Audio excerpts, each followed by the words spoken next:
नमस्कार, छत्तीसगढ़ की खास खबरों में आप सबका स्वागत है। मैं हूं आपके साथ पल्लवी जम्वाल। तो चलिए शुरुआत करते हैं आज की छत्तीसगढ़ की खास खबरों की।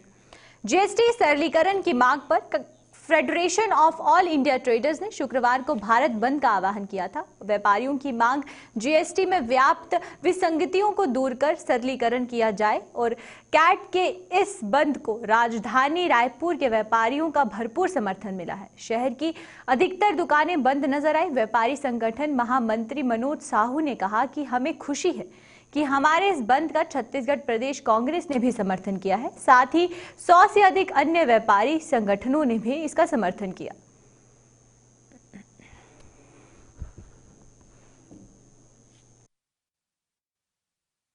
जीएसटी में भी ऐसे प्रावधान आ रहे हैं जिसमें व्यापारी की समस्या सुलझाने का काम नहीं है। अब उसके जरिए इंस्पेक्टर आ जाने वाला है। व्यापारी को फाइन ना होके उसका खाता सील कर दिया जाएगा, उसकी दुकान सील कर दी जाएगी। इस प्रावधान को लेकर पूरा भारत बंद है। मैं विनोद साहू चेंबर का मंत्री भी हूँ, यहाँ का महामंत्री हूँ पिछले 20 साल से। मैं देख रहा हूँ कि आज जो नीति हो रही है, व्यापारी लोग चुनाव के चक्कर में बंद का सफल करने का लगा हुआ है। उनको ये मतलब नहीं कि आज बंद कर समर्थन देना चाहिए। उनको तो ये लग रहा है कि आज हम खुलवा देंगे तो जीत जाएंगे, पर वो व्यापारी हित में नहीं है। व्यापारी हित में बंद ज्यादा अच्छा है। अब देख लो, पूरा बंजाई चौक बंद है यहाँ से वहां तक, लेकिन चुनाव के मुद्दे के लोग कुछ लोग हैं परेशान करके रखे हम लोग को कि बाजार खोलना चाहिए। व्यापारी खुद बंद कर रखा हो। अब देख लो, बंजाई चौक मेन मार्केट है, पूरा भारत बंद है, ये सबको मालूम है, लेकिन बोलते हैं कि नहीं आज खोलना चाहिए। क्यों खोलना चाहिए? जीएसटी से मतलब नहीं है हमको। चुनाव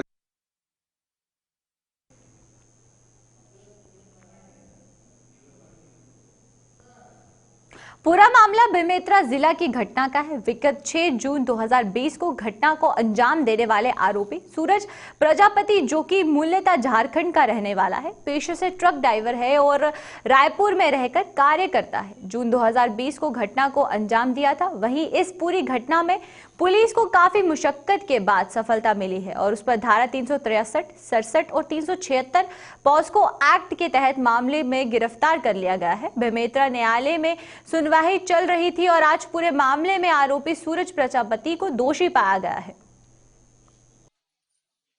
आरोपी ने बेमेतरा जिला अंतर्गत अनुसूचित जाति की पीड़िता, जिसकी उम्र 7 वर्ष से कम थी, उसको बहला फुसला कर ले जाकर उसके साथ बलात्कार किया था। और उसका प्रकरण माननीय न्यायालय में चल रहा था, जिसमें आज दिनांक 26/2/2021 को माननीय आनंद कुमार सिंघल, सत्र न्यायाधीश बेमेतरा ने निर्णय पारित करते हुए आरोपी को धारा 366 में 10 वर्ष और 100 रुपये के अर्थदंड तथा 376 का भारतीय संविधान एवं 501 की धारा 5 में आजीवन कारावास तथा 100 रुपये का अर्थदंड से दंडित किया है।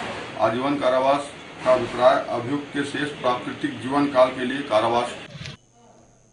महासमुंद लोकसभा सांसद चुन्नीलाल साहू एवं राजिम विधानसभा पूर्व विधायक संतोष उपाध्याय जिला गरियाबंद के ग्राम चरोदा पहुंचे, जहां ग्रामीणों ने उनका बाजे गाजे के साथ और फूल मालाओं के साथ स्वागत किया। पश्चात नवनिर्मित बाजार सेट का लोकार्पण किया गया और सभा को संबोधित करते हुए ग्रामीण क्षेत्रों में मढ़ाई मेला का जो कार्यक्रम है, छत्तीसगढ़ की संस्कृति एवं परंपरा में शुरू हुआ था और उसके साथ ही एक अलग महत्व भी रखता है एवं ग्रामीण क्षेत्रों में इसके आयोजन से एक मंत्रीपूर्ण भाव वहां पर देखने को मिला और साथ ही राज्य के भूपेश सरकार पर निशाना साधते हुए कहा कि राज्य सरकार हर मोर्चे पर असफल है और विकास कार्य ठप पड़े हुए हैं। आज के कार्यक्रम में हमारे मुख्य अतिथि माननीय श्री चुन्नीलाल साहू जी। सर, जो पेट्रोल डीजल और गैस की दाम है, जिसमें कांग्रेस पार्टी कह रही है कि केंद्र में आपकी सरकार है और लगातार बढ़ी है, इसमें क्या कहना है सर आपका? देखिए, जो वैश्विक महामारी कोरोना, उसका प्रभाव तो कहीं न कहीं दिखेगा ना। तो जिस प्रकार से इस वैश्विक महामारी के कारण लॉकडाउन और विभिन्न प्रकार की जो समस्याएं हुई, उसमें थोड़ा सा भाव बढ़ा है, इसमें कोई दो मत की बात नहीं। लेकिन प्रयास की जाएगी कि आने वाले समय में राज्य सरकार और केंद्र सरकार आपस में सामंजस्य करके जो अपना टैक्स है, जैसे कल समाचार में आया असम बंगाल जो है अपना टैक्स कम किया है, तो राज्य सरकारें भी अपना टैक्स करें, कम करें और पूरा प्रयास की जाएगी। इसमें अब वो अंतर्राष्ट्रीय मूल्य की बात है, जैसे वो इसमें पूरा सरकार उसमें अपनी निगरानी ध्यान दिए हुए और प्रयास करेंगे कम करने का। जगत गुरु संत शिरोमणि रविदास जयंती पूर्व राजधानी रायपुर में आज छत्तीसगढ़ मेहर समाज के लोगों ने कमासापुर से अंबेडकर चौक तक निकाली एक भव्य मोटरसाइकिल रैली और कमासी पारा स्थित संत रविदास मंदिर में पूजा अर्चना कर शोभा यात्रा समिति द्वारा रैली के संबंध में जानकारी देते हुए हेलमेट व मास्क लगाने के साथ सावधानी बरतने को भी कहा गया। इस दौरान संत रविदास की छपी तस्वीर व युवा मेयर लिखा टी शर्ट सरगांव से आए मोहन लहरी की टीम द्वारा लाया गया है, जिसका विमोचन समाज प्रमुख खिलावन बघेल ने किया था।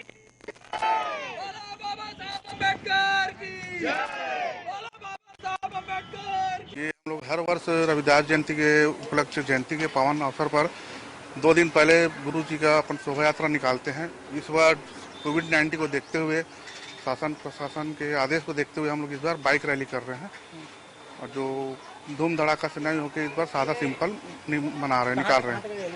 ये रैली कमासी पारा से होकर कंकाली पारा बूढ़ा तालाब होते हुए निगम गार्डन से मोतीबाग चौक होते हुए अपना अम्बेडकर चौक में समापन होगा। रैली का उद्देश्य एक समाज हमारा थोड़ा पिछड़ा हुआ है उसको जागरूक करने के लिए ये सब हमारा रैली का उद्देश्य है। और सभी समाज के लोग हर साल अपने गुरुदेव के जयंती के उपलक्ष्य में निकालते हैं शोभा यात्रा। मेहर समाज भी आज 6 वर्षों से निकाल रही है शोभा यात्रा। ये हर साल हम लोग निकालते हैं समाज को नई दिशा में ले जाने के लिए। छत्तीसगढ़ विधानसभा में आज राज्य का आर्थिक सर्वेक्षण रिपोर्ट पेश किया गया।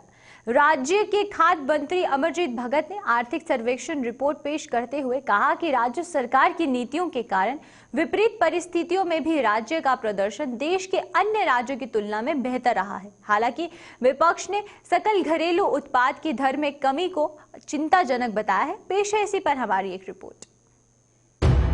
छत्तीसगढ़ विधानसभा बजट सत्र के 5वें दिन आर्थिक सर्वेक्षण रिपोर्ट 2020-21 सदन में पेश किया गया। आर्थिक सर्वेक्षण में ये बात सामने आई कि राज्य में सकल घरेलू उत्पाद में 2019-20 की तुलना में 1.77% की गिरावट हुई है। सरकार के मंत्री अमरजीत भगत ने आर्थिक सर्वेक्षण प्रस्तुत करने के बाद मीडिया से चर्चा करते हुए बताया कि छत्तीसगढ़ राज्य में सरकार की नीतियों के कारण विपरीत परिस्थितियों में भी राज्य का प्रदर्शन देश के अन्य राज्यों की तुलना में बेहतर रहा है। छत्तीसगढ़ विधानसभा में छत्तीसगढ़ राज्य का आर्थिक सर्वेक्षण वर्ष 2020-21 पटल पर रखा गया। छत्तीसगढ़ का जो आर्थिक सर्वेक्षण है अर्थव्यवस्था के कृषि एवं संबद्ध क्षेत्र में अखिल भारतीय वृद्धि दर से तुलनात्मक रूप से हमारा प्रदर्शन बेहतर रहा है। वर्ष 2020-21 में कोविड-19 महामारी एवं लॉकडाउन होने के बावजूद कृषि क्षेत्र में फसलें पशुपालन। वहीं मुख्य विपक्षी पार्टी बीजेपी ने सकल घरेलू उत्पाद की दर में कमी को बेहद चिंताजनक बताया। सदन में विपक्षी पार्टी के नेता इसका धर्मलाल कौशिक ने कहा कि इसका सीधा असर छत्तीसगढ़ के जनजीवन और विकास पर पड़ेगा। उन्होंने कहा कि राज्य सरकार पूरी तरीके से केंद्र से मिलने वाले राशि पर आश्रित है। देखिए, जो आर्थिक सर्वेक्षण जो प्रस्तुत हुआ है बहुत चिंताजनक है कि सकल घरेलू उत्पाद में कमी हुई है 1.77% की। निश्चित रूप से प्रदेश के लिए चिंता का विषय है। प्रति व्यक्ति आय में कमी होना 0.14% की प्रति व्यक्ति आय में कमी हुई है और इसी प्रकार से 24.40% खनन और उत्खनन में कमी हुई है। सारे खदान हमारे कोविड काल में भी चले हैं, लेकिन कोविड में चलने के सकल घरेलू उत्पाद की दर में कमी को लेकर भले ही विपक्ष सरकार पर आरोप लगा रही हो, लेकिन सच यही है कि विपक्षी पार्टी के पास कहने के लिए कुछ भी नहीं बचा। जहां इस वैश्विक महामारी ने सभी क्षेत्रों की कमर तोड़ कर रख दी है। ऐसे समय में अन्य राज्यों की तुलना भूपेश सरकार की सही और सटीक नीतियां यहाँ के किसानों, आदिवासियों और देश के दूसरे राज्यों के लिए भी एक मिसाल बन चुका है। भूपेश सरकार में छत्तीसगढ़ नई ऊंचाइयों को छू रहा है।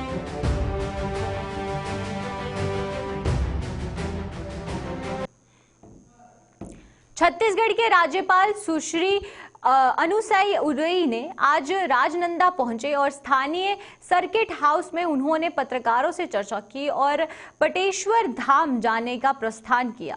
वो अपने तय कार्यक्रम के अनुसार बलौद जिले के पटेश्वर धाम में जाने के लिए छत्तीसगढ़ की राज्यपाल सुश्री अनुसुईया उइके राजनांदगांव पहुंची।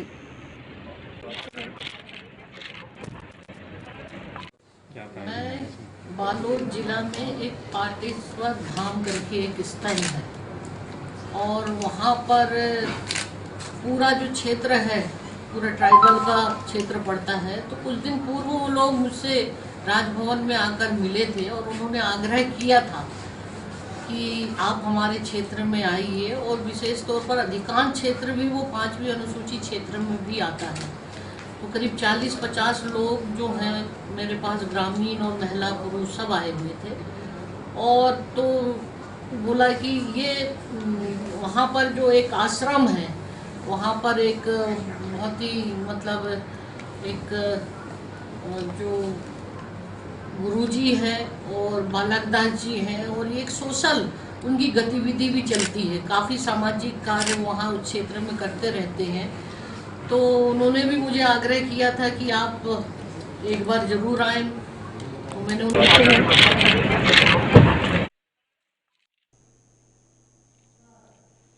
छत्तीसगढ़ राज्य में कोरोना काल के दौरान जीएसडीएम के 1.77% कमी आई है। हालांकि भारत की गिरती जीएसटी के आगे ये आंकड़ा काफी कम है। वहीं इस मामले को लेकर पूर्व मुख्यमंत्री रमन सिंह राज्य सरकार तंज कसते हुए कहा कि छत्तीसगढ़ की आर्थिक स्थिति पिछले 2 सालों में चौपट हो गई है। छत्तीसगढ़ अब बदहाली की ओर जा रहा है। जिस तरीके से जीडीपी में 1.77 की गिरावट आई है, अगर इस समय रहते सुधार नहीं किया गया तो छत्तीसगढ़ की स्थिति बद से बदतर हो जाएगी।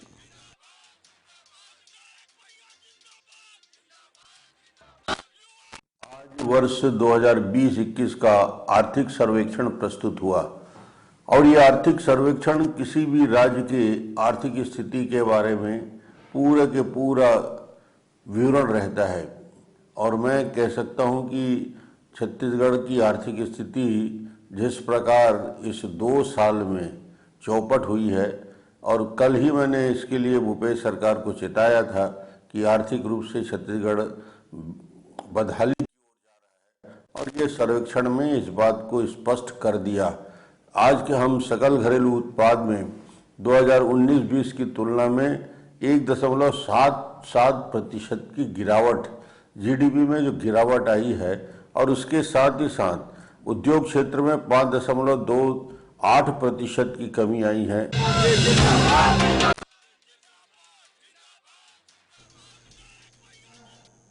पूर्व कृषि मंत्री व बीजेपी के वरिष्ठ नेता बृजमोहन अग्रवाल ने आर्थिक सर्वेक्षण की रिपोर्ट को लेकर कहा कि जो रिपोर्ट अभी सामने आई है वह छत्तीसगढ़ को पीछे ले जाने वाली है। वहीं उन्होंने आगे कहा कि जब तक राज्य सरकार को केंद्र सरकार मिलने वाले टैक्स रेवेन्यू पिछले साल की तुलना और इस वर्ष से ज्यादा नहीं मिल जाते, उसके बावजूद भी कृषि और रेवेन्यू, जीडीपी, प्रति व्यक्ति की आय सहित कई क्षेत्रों में पीछे जा रही है। जबकि रेवेन्यू बढ़ रहा है, उसके बावजूद भी पीछे जा रही है। ये भूपेश सरकार की अक्रमता ही है और असफलता भी। जो आर्थिक सर्वेक्षण है वो छत्तीसगढ़ को पीछे ले जाने वाला है। एक तरफ टैक्स की रेवेन्यू सेंट्रल गवर्नमेंट से पिछले वर्ष की तुलना में ज्यादा मिली है, कृषि के क्षेत्र में पीछे जा रहे हैं, जीडीपी के क्षेत्र में पीछे जा रहे हैं, रेवेन्यू के क्षेत्र में पीछे जा रहे हैं, प्रति व्यक्ति आय के क्षेत्र में पीछे जा रहे हैं। तो जब यहाँ का रेवेन्यू बढ़ रहा है तो बाकी क्षेत्रों में पीछे क्यों जा रहे हैं? ये सरकार की अकर्मण्यता और असफलता है, क्योंकि सरकार पूंजीगत व्यय कम कर रही है और राजस्व व्यय ज्यादा कर रही है। और उसके कारण छत्तीसगढ़ का विकास हर मामले में, चाहे एग्रीकल्चर के मामले में हो, प्रति व्यक्ति आय के मामले में हो, उद्योगों के मामले में हो, सब मामलों में छत्तीसगढ़ पीछे जा रहा है। ये सरकार की असफलता, अकर्मण्यता का परिणाम है।